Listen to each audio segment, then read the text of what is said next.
Avez-vous déjà ressenti cette impression de lutter contre une force invisible, comme si chaque pas en avant était aussitôt suivi de 2 pas en arrière? Vous faites des efforts, vous planifiez, vous donnez tout ce que vous avez, mais rien ne semble couler de source. Et puis, soudain, quand vous lâchez prise, quand vous renoncez à forcer, quelque chose change, comme si la vie mystérieusement commençait à conspirer en votre faveur. Mais si je vous disais que ce n'est pas une coïncidence, et si tout ce que vous avez pris pour un échec était en réalité l'univers qui essayait de vous parler d'une manière que vous n'avez pas encore appris à entendre? Aujourd'hui, vous allez découvrir pourquoi s'arrêter peut être le véritable commencement et comment, en abandonnant la précipitation et le contrôle, vous permettez à la vie de révéler un plan bien plus vaste. Restez avec moi jusqu'à la fin, car cela pourrait être la clé pour comprendre enfin pourquoi les portes étaient fermées et pourquoi la clé n'a jamais été à l'extérieur. Chapitre 1. Le mystère des résistances. Vous êtes-vous déjà demandé pourquoi il existe des moments dans la vie où tout semble bloqué, même quand vous faites de votre mieux, des jours où vous courez, vous essayez, vous insistez, mais rien ne répond, comme si vous poussiez une porte qui refuse de s'ouvrir. Étrange, n'est-ce pas? Car à d'autres moments, il suffit d'une pause, d'une respiration plus profonde, d'un choix plus doux, et tout autour de vous commence à bouger, presque comme par magie. Les opportunités apparaissent, le chemin se dessine, la vie circule. Mais ce n'est ni de la chance, ni du hasard. C'est spirituel, c'est l'âme, c'est l'univers qui tente de vous montrer que ce n'est pas dans le cri que les choses se résolvent, mais dans le silence où ils demeurent. Carl Jung, ce psychiatre qui voyait bien au-delà du mental, croyait que plus nous forçons, plus nous nous éloignons de ce que nous sommes réellement. Et savez-vous pourquoi? Parce qu'il existe une immense différence entre ce que veut l'ego et ce dont l'âme a besoin. Là où l'ego cherche le contrôle, le résultat et la sécurité, l'âme désire la connexion, le sens et la vérité. Et parfois, quand vous croyez échouer, vous êtes en réalité en train d'être redirigé. Et quand tout s'arrête, quand les plans s'effondrent, c'est peu être l'univers lui-même qui enlève de votre chemin ce qui ne vous appartient plus. Il y a des jours où vous vous réveillez avec cette agitation intérieure, cette urgence de faire quelque chose, n'importe quoi, juste pour ne pas vous sentir à l'arrêt. Vous vous levez, vous réglez des détails, vous nettoyez la maison, vous répondez à des messages, vous vous occupez comme si en ne faisant rien tout allait s'écrouler. Mais personne ne vous exige quoi que ce soit. Il n'y a aucune urgence réelle, seulement cette voix intérieure presque chuchotée. Si tu t'arrêtes, tu perdras le contrôle. C'est l'ego qui essaie de vous protéger, mais à partir de la peur. Et savez-vous ce que disait Jung? Que la majorité de nos actions ne viennent pas d'un réel besoin d'agir, mais de la peur de s'arrêter. La vérité, c'est que bien souvent, nous ne construisons rien, nous fuyons le silence, nous fuyons le regard intérieur, nous fuyons la douleur de ne pas savoir. Il y a des personnes qui s'accrochent à une relation usée, non parce qu'il reste de l'amour, mais parce qu'elles ont peur du vide. D'autres s'attachent à un travail épuisant, non par passion, mais par crainte de recommencer. Et il y a aussi ceux qui se maintiennent occupés en permanence pour ne pas entendre ce que l'âme murmure au fond de la poitrine. L'ego veut des réponses rapides. L'âme veut être écoutée. Et quand l'âme se tait, ce n'est pas une punition, c'est une invitation. Une invitation à faire silence à l'intérieur, à cesser de pousser la vie avec force et à permettre à ce qui est vrai d'émerger. Car oui, l'âme sait où elle va. Et si vous vous sentez épuisé, sans motivation, ce n'est peu être pas de la fatigue. C'est peu être un cri silencieux de votre être intérieur qui vous dit « Ce chemin n'est plus le tien ». Chapitre 2. La sagesse de la pause. C'est comme ramer dans une mer agitée, en croyant que si vous vous arrêtez une seconde, vous allez sombrer. Mais le courant est toujours là, le vent souffle encore, la marée continue de vous porter. Seulement, l'ego ne fait pas confiance à l'invisible. Il ne croit qu'en ses propres mains. Alors, vous vous épuisez et vous finissez par confondre cet épuisement avec une preuve que la vie est dure, alors qu'en réalité, c'est seulement l'ego qui crée une bataille là, où il ne devrait y avoir que de la fluidité. Nous vivons dans un monde qui glorifie l'effort, la lutte constante, le contrôle absolu.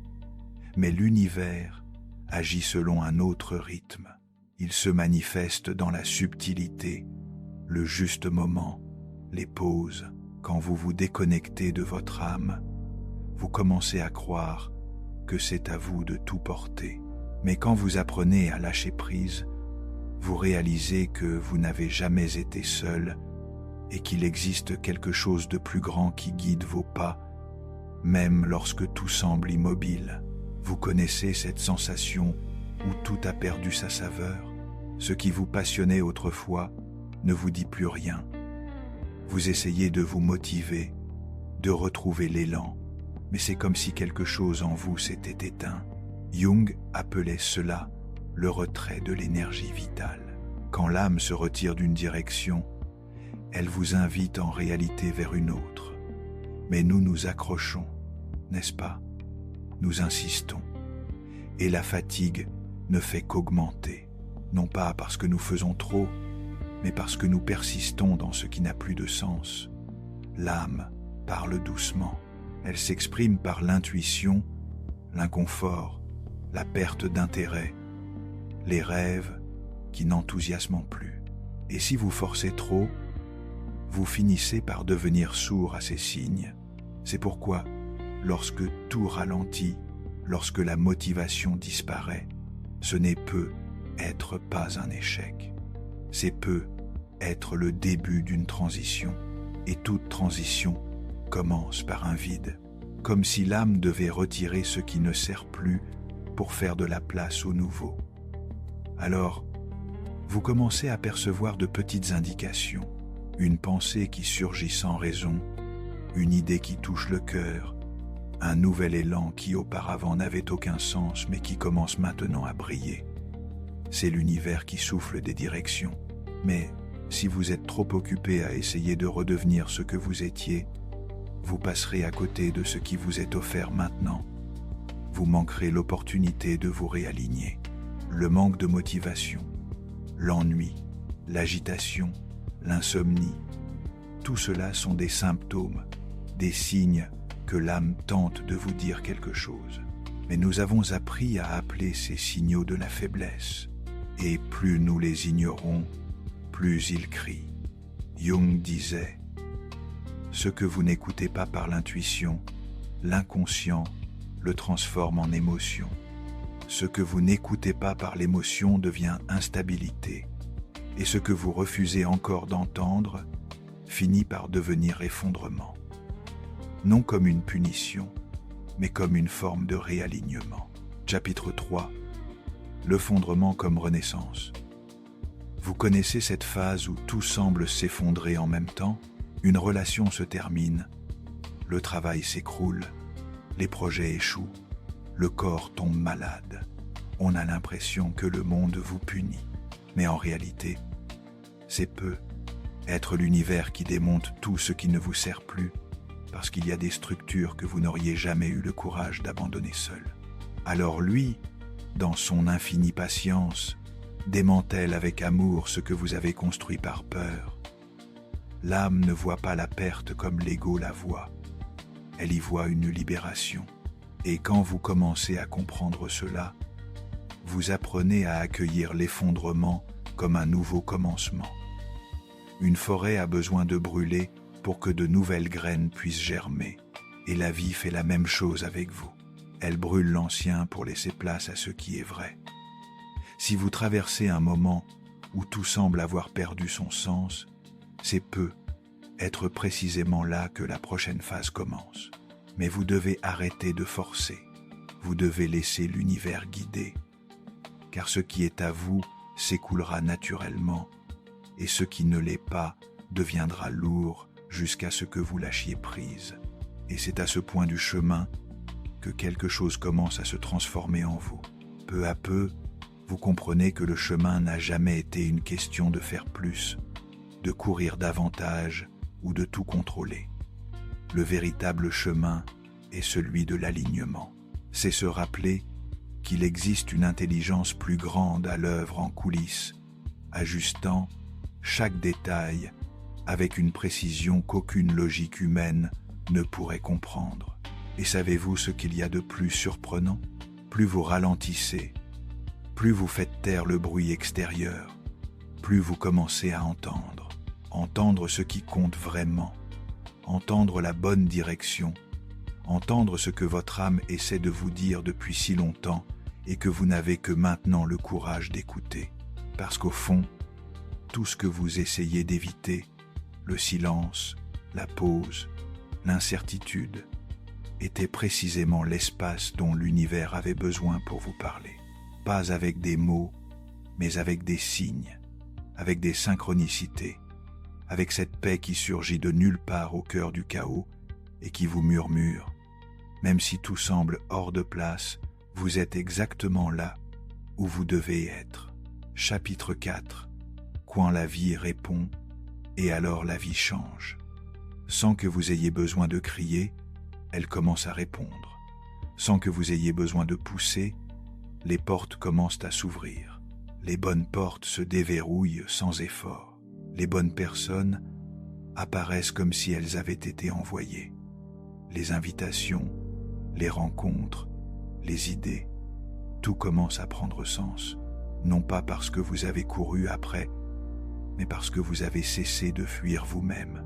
C'est là toute la différence entre vivre en forçant et vivre guidé. Forcer, c'est courir après des résultats par peur de ce qui arrivera si vous n'y arrivez pas. Vivre guidé, c'est marcher avec clarté, en sachant que ce qui est à vous vous trouvera. Parce que oui, cela arrivera. Quand l'âme est en paix, la vie s'aligne. Quand l'intérieur est clair, l'extérieur répond. Ne vous méprenez pas. Cela ne signifie pas que vous vivrez dans une bulle de tranquillité permanente.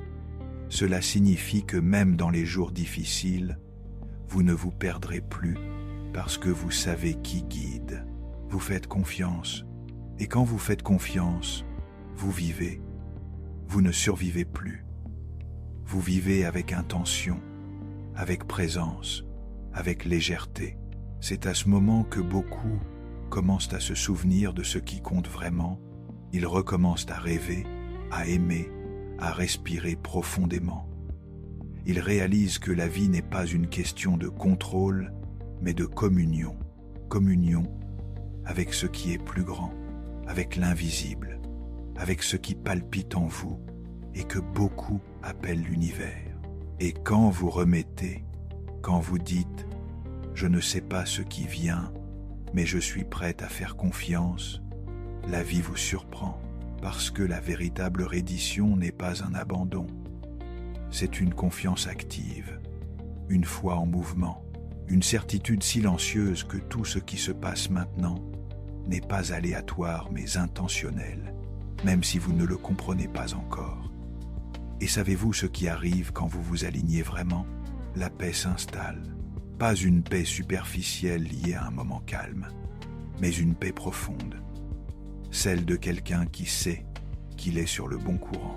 Même quand tout semble confus à l'extérieur, à l'intérieur c'est clair. Vous n'avez plus besoin de vous prouver ni de vous justifier. Vous êtes simplement, et cela suffit. Jung disait que l'âme connaît toujours le chemin. C'est l'ego qui panique et peut être qu'en regardant votre vie aujourd'hui, vous commencerez à voir autrement ces moments où tout s'est arrêté, où les portes se sont fermées, où la solitude est apparue. Peut être que ce n'était pas la fin, mais le début. Peut-être que c'était l'univers vous disant doucement, pas par là, mais attends, je prépare quelque chose de meilleur. Quand vous comprenez cela, vivre cesse d'être une lutte, cela devient un chemin de découverte. Vous n'avez plus besoin de courir. Il suffit de marcher avec présence, avec foi, avec attention.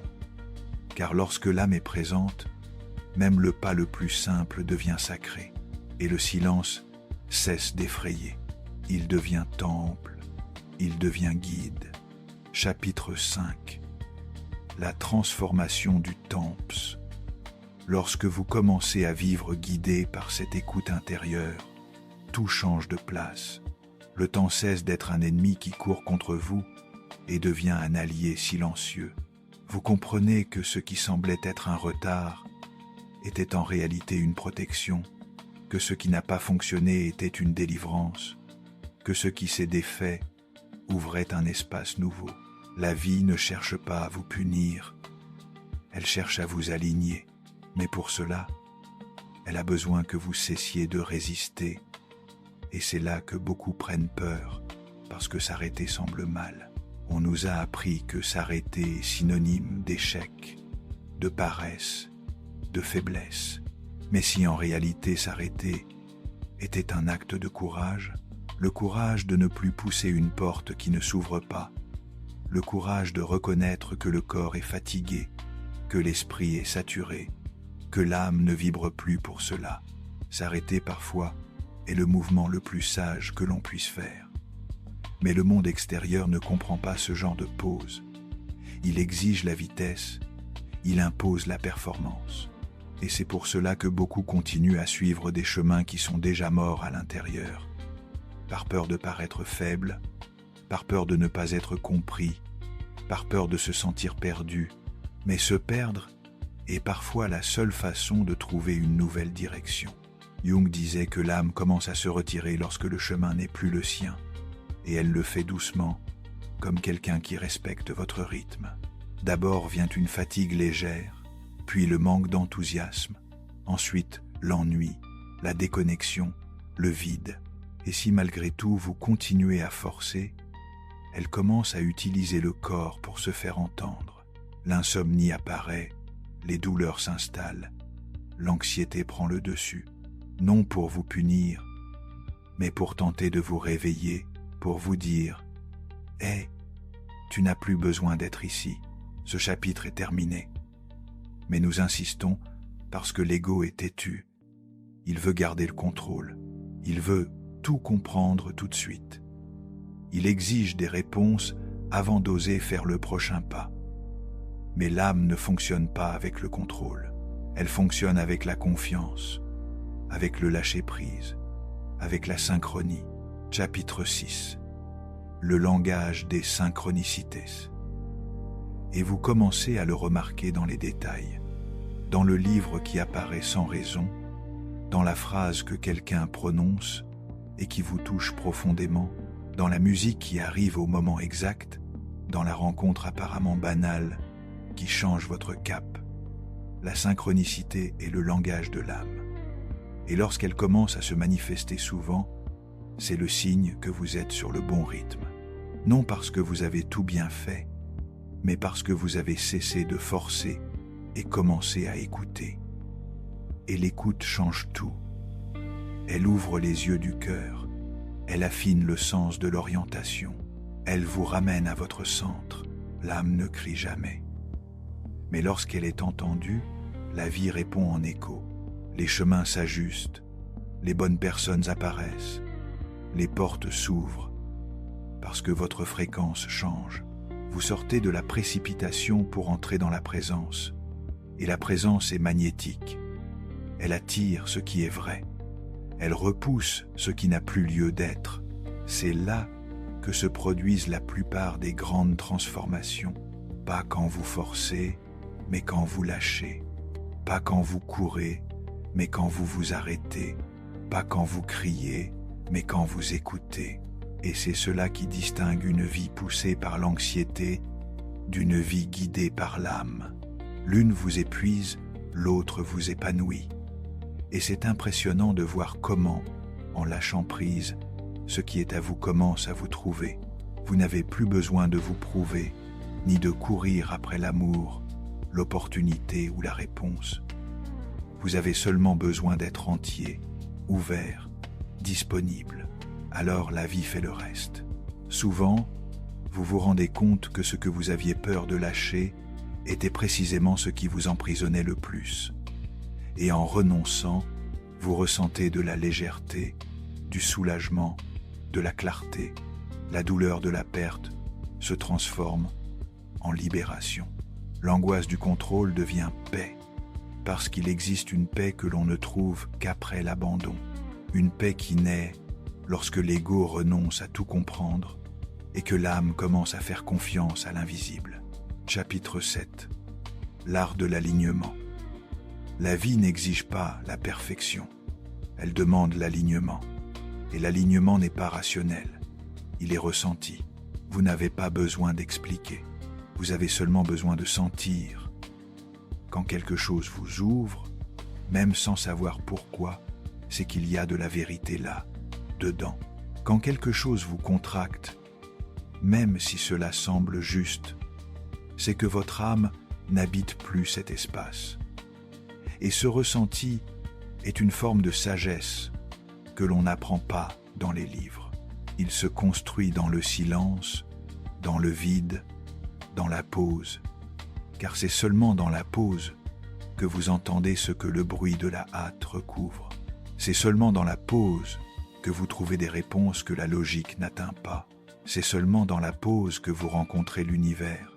L'univers parle dans l'intervalle, dans l'entre-deux, dans l'espace entre deux respirations, dans l'instant entre la fermeture et l'ouverture des yeux, dans le vide, entre la fin d'un cycle et le début d'un autre.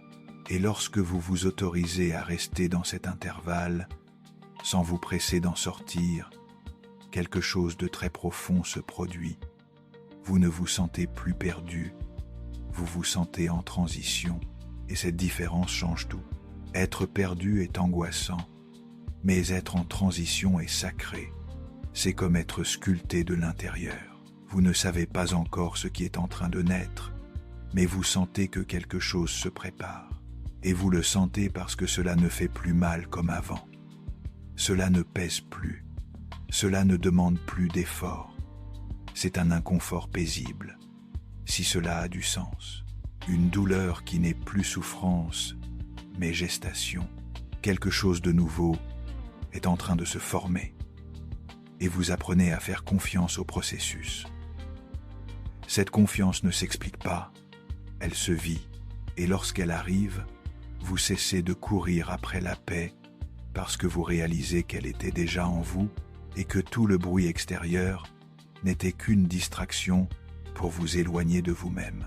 Quand l'âme trouve le repos, l'esprit cesse de crier et le cœur recommence à battre au rythme de la vie. Chapitre 8. La sagesse de la transition. Et lorsque le cœur bat à nouveau au rythme de la vie, tout autour de vous change de tonalité. Ce qui était un poids devient un signe. Ce qui semblait être un blocage devient un détour divin. Ce qui vous faisait peur éveille maintenant votre curiosité. Vous comprenez que ce n'est pas la fin du monde. C'est seulement la fin d'un monde qui ne vous servait plus.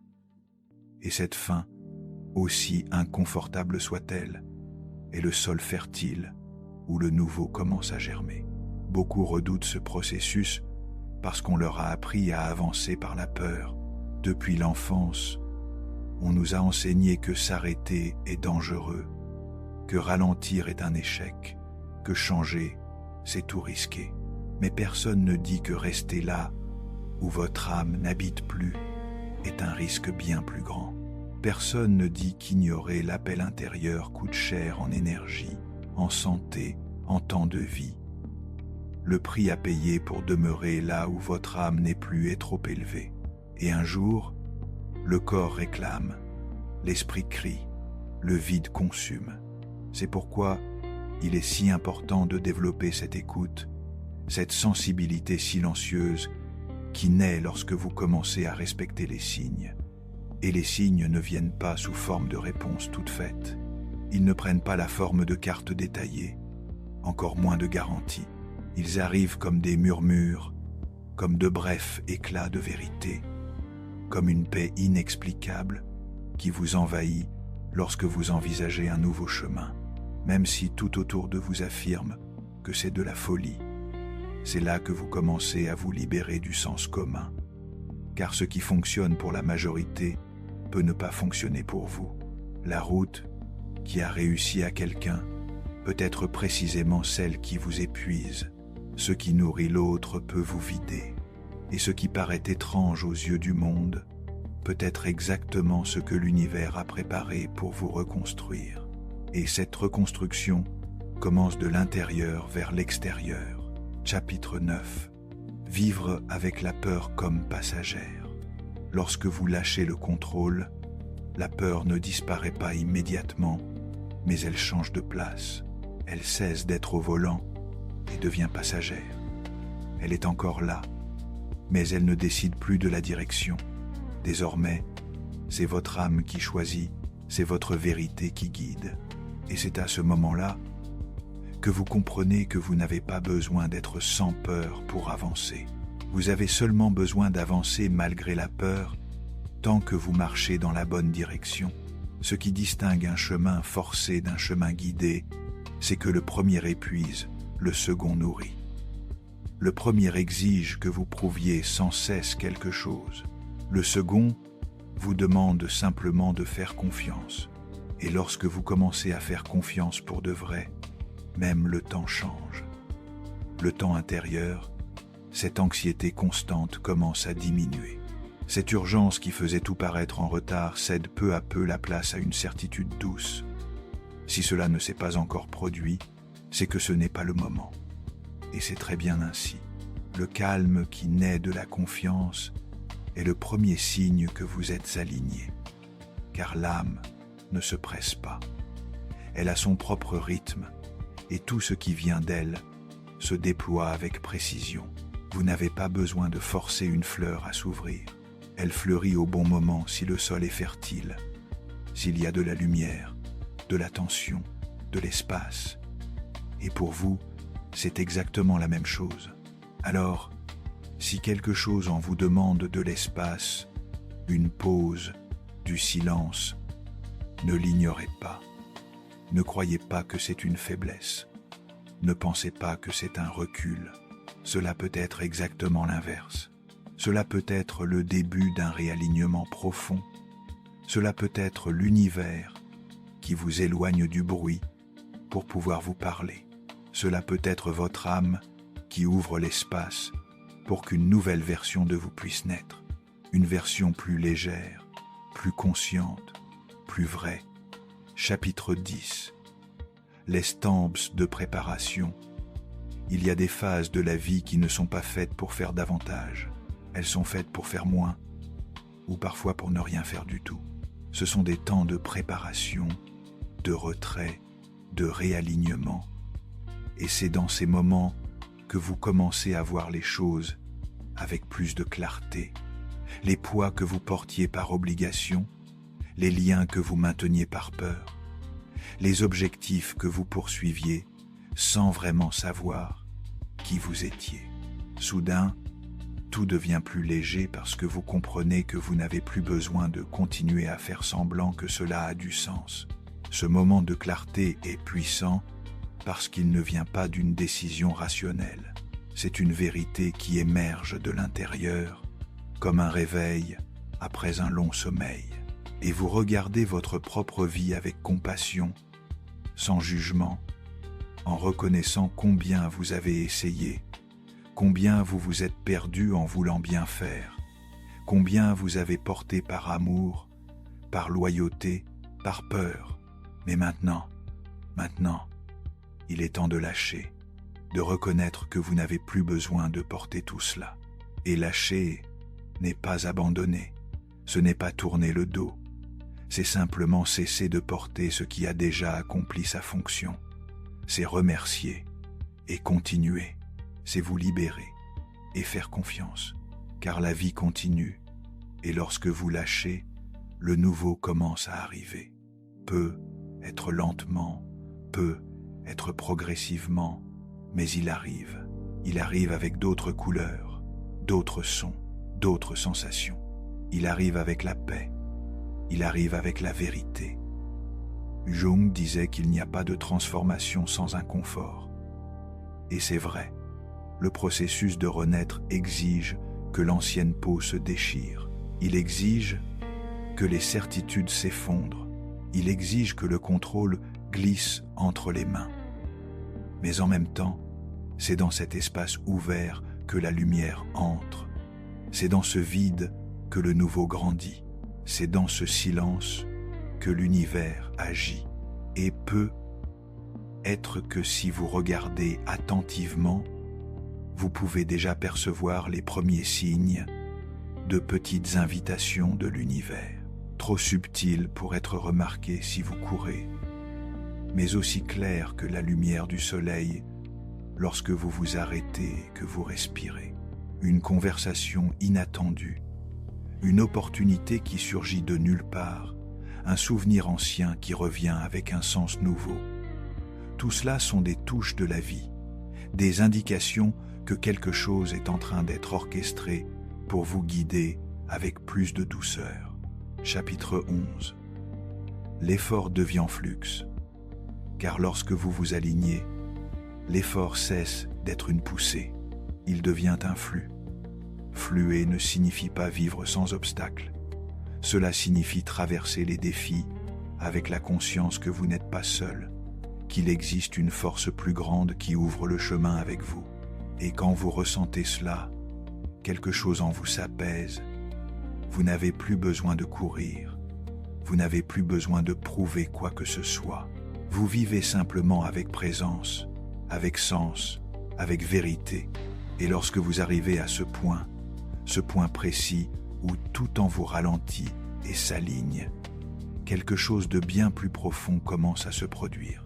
Vous cessez de réagir au monde et vous commencez à répondre à la vie. La différence peut sembler subtile, mais elle est immense. Réagir, c'est agir à partir de la peur, de l'urgence, du besoin de contrôle. Répondre, c'est agir à partir de l'écoute, de la présence, de la confiance que chaque pas sera guidé, même si vous ne voyez pas encore le chemin dans son ensemble. Et cette confiance change tout. Elle change la façon dont vous vous levez le matin. Elle modifie le rythme de vos actions. Elle transforme même votre manière d'affronter les obstacles. Car avec la confiance, le faux pas cesse d'être un échec pour devenir un apprentissage. Avec la confiance, l'attente cesse d'être une perte de temps pour devenir une préparation. Avec la confiance, la perte cesse d'être une douleur brute et devient un espace pour l'arrivée du nouveau. C'est pour cela que la foi, lorsqu'elle est ressentie et pas seulement prononcée, devient le socle d'une nouvelle manière de vivre. Une vie où vous cessez de vouloir tout contrôler avec vos mains et où vous apprenez à lâcher prise en ayant la certitude que ce qui est à vous viendra vers vous et ce qui ne l'est pas, même si cela fait mal, s'en ira parce que cela doit partir. Et lorsqu'il part, vous ne l'appelez plus une perte, vous l'appelez une libération. Chapitre 12. Le point de bascule, c'est le point de bascule. Le moment où votre monde intérieur trouve le repos, même si le monde extérieur est encore en mouvement. Le moment où vous comprenez que la véritable paix ne vient pas lorsque tout est résolu, mais lorsque vous choisissez de faire confiance réellement, même sans tout comprendre. La paix est le signe, la paix est le baromètre. La paix est ce qui vous indique que vous êtes sur le bon chemin. Même si ce chemin n'est ni le plus rapide, ni le plus facile, ni le plus compris par les autres. Et au fond, n'est-ce pas cela que tout être humain recherche? Un lieu en soi où il puisse se reposer, où l'âme puisse respirer, où les poids ne soient plus des obligations mais des choix, où le temps ne soit plus un ennemi, mais un allié, où la vie enfin cesse d'être une bataille permanente pour devenir un chemin de sens. Cette traversée ne commence pas par de grandes décisions.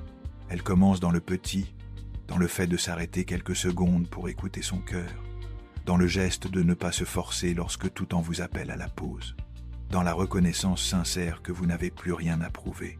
Vous avez seulement à vivre, vraiment aligné avec ce que vous ressentez, avec ce que vous croyez, avec ce que votre âme sait, même si votre mental ne comprend pas encore.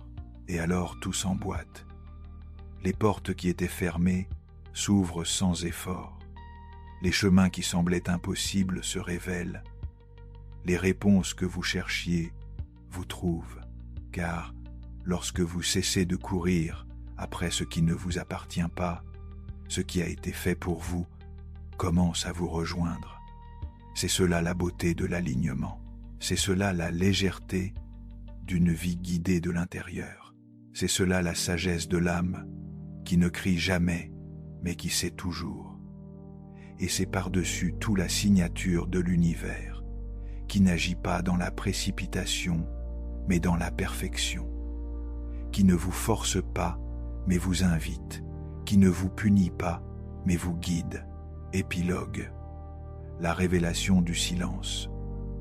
Et parfois, tout ce dont il a besoin, c'est que vous vous arrêtiez juste un instant pour vous montrer que vous n'avez plus besoin de forcer quoi que ce soit, parce que tout ce qui est vrai coule.